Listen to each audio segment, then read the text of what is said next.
So I've got Silvan Hagen with me today. Hey Silvan, how are you? Hi, Simon. How are you? Thanks for having me. I'm good, thank you. You're welcome. This is the first one, so you're the guinea pig. Sorry about that. I hope it's all That's right. fine. That's fine. Good. What I want to know first of all is how you got into PHP. Well, it's been a while. So I was super lucky that back in school, like regular school, we had like this one super nice teacher that already started working on like teaching us websites with Adobe Go Live, I think it was at the time.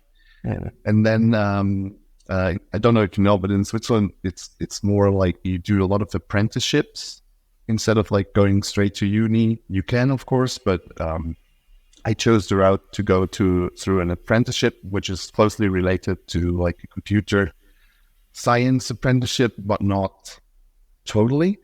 And there we had more in-depth courses on web design, web development, and I wanted to have dynamic parts and not repeat myself all over again on each HTML page. So I started looking into PHP, and that was, I think, let me think about it. That was like a long time ago.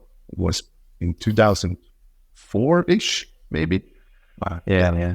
It's about the same time as me, I think. You've seen changes in PHP over the years. It sounds like you've been doing it a long time.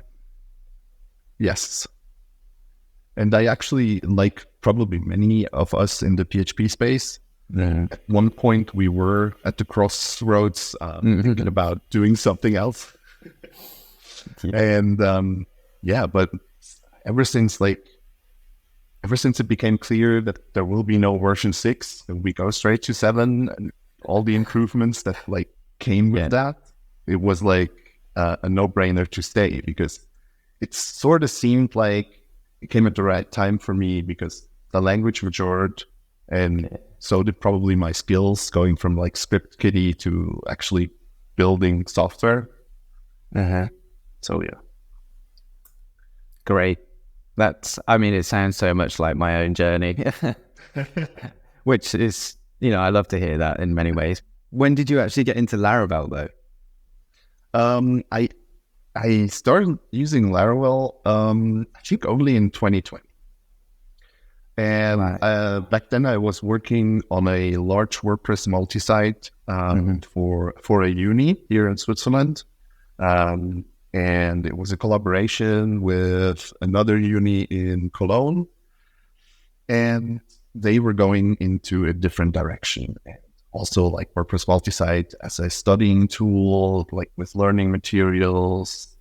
We had to like work around plenty of weird issues. Like we couldn't have like shared taxonomies and tags by default across all the different sites. And each individual site was like a silo. Same with like files. There were no shared file systems available across multiple different sites.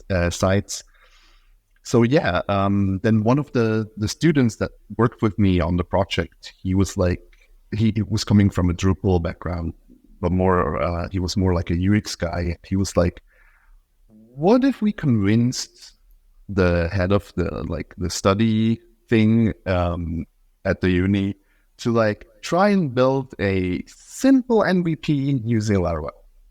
And I was like, great, let's try it. I've always wanted to try it, and this seems like a isolated thing that we can try with, like, we set a budget, we try and build as many of the features we wanted to have, and that's what we did. And it worked. Like I just talked to him recently, and he's now the head of this project internally at the uni. And it's still running, and they're happy that they chose Laravel. That's great. First project, and it was a success. Yes, I think I got lucky there. It's usually not the case. Great. And you presumably you've used Laravel ever since then for a lot of projects.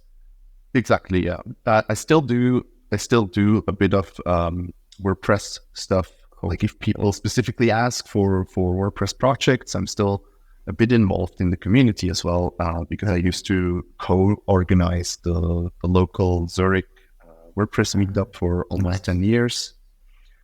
I've since stepped down because I just didn't have like the time and energy to do it. And after 10 years, it's good to pass the torch. Yeah. But my main focus since then has been Laravel. Yeah, absolutely. Great. So what are you doing for work right now? Right now, I'm working on one larger WordPress site for a big foundation in Geneva. They specifically asked for WordPress because they have a very dated WordPress site, and that's going well. It's going to take some time to migrate all the content to like the new editor thing. Yeah. But other than that, I'm focusing on a SaaS application that I started building with a partner at the beginning of 2023. It's still in like semi-stealth mode. We already got like 20 paying customers, but it's still running on a subdomain on my test server. Wow. And it still has the boilerplate logo from, I think, what was it, Jetstream Teams? To scaffold things. I love that. No, yes, it's great, and people don't mind. Yeah, so exactly. And they don't have to know. Like the users are like mostly online marketing focused people. They probably don't even know what technology we're using. So interesting. Dropping some little hints there what this is about. Well, that'll be interesting to see that project come out from you. What about, I mean, I know, but you can tell everybody else, other side projects and things that you've got on the go. Well, there wasn't now, like, probably talking about Laravel, one of the most important projects in terms of my learning curve it's a now defunct project that I built as a side project with two friends in the crypto space. We like tried and like collect as much data on NFTs in Solana, I think it was. And of course, like most of these projects, they now died. But what I learned there was like how to actually process a lot of background data and talking to APIs using Laravel. So I fell in love with the queue system and like Redis. And at like one point we were actually doing, I think it was close to 60,000 background jobs an hour on like a single Hetzner cloud server. Yeah. But hey, it worked. Excellent. Yeah. That sounds good. That was really impressive, and I learned a lot there. Yeah. The front end was very minimal, but it got me into Livewire, so that was also pretty cool. And that led to... Oh, sorry. And that led to more Livewire projects, and also like my current side project, Wire in the Wild, where I'm trying to collect as many Livewire and now Filament projects that are actually running out there. Yeah. How many have you got at the moment on there? It's almost at 200. I hope to get to 200 by the end of March, but I missed that because I just didn't have time to like actually incentivize people to add more. But I still have a backlog that I can add to from time to time. Currently, I'm trying to add a new feature so people can actually add creators of the project and not just the person who added the project. That's cool. And at that point, I think it's worth mentioning that Silvan sponsors Laradir through Wire in the Wild. So thank you very much for that. You've done that from the very beginning, like even before I relaunched the site. So thanks for your continued support. It's amazing. Absolutely. Let's move on to programming in general, I mean, I can tell that you're still an active developer. I know that you've got a Laradir profile. Do you actually enjoy programming there? Yes. I thought for a long time that like getting close to 40, I should move on into like more managerial things to do. But actually, after like some time away, I did a sabbatical and I focused on another project, like a hands-on project for a while. I always got back to programming. I really enjoy building stuff. It's like it's such a joy to like have an idea in your head and go there, building it and failing, refactoring, and seeing what you can actually do. And that's probably a very important thing in my journey with Laravel. It was like the first time that I felt like very liberated in coding for a long time. That like, hey, I can actually build fairly complex things with all the stuff that's already out there, and not having like a classic computer science degree or something. Yeah, that goes back to one of the things that I've seen sort of quoted that Taylor, the creator of Laravel, has said, perhaps on more than one occasion, that his kind of intention for it was to enable the solo developer to kind of build apps on their own, very rich applications. I think that's worked out to be true, proven true in many cases. So yeah, absolutely. You're just another example of that. Exactly. Yeah. Which is perfect. Okay. What about outside of programming? Tell us what you really enjoy that kind of keeps you happy and refreshed. It's actually quite boring. I read a lot, and I love to spend time with my fiance and friends as much as possible. Yeah. So yeah, I'm probably quite a boring person at that, but I just enjoy downtime as well, and like my crazy days partying and stuff are definitely behind me. Yeah, I feel the same. Yeah. No, that's good. And you said fiance. Are you getting married soon? Oh, congratulations! Yeah. We've been engaged for a while, thanks.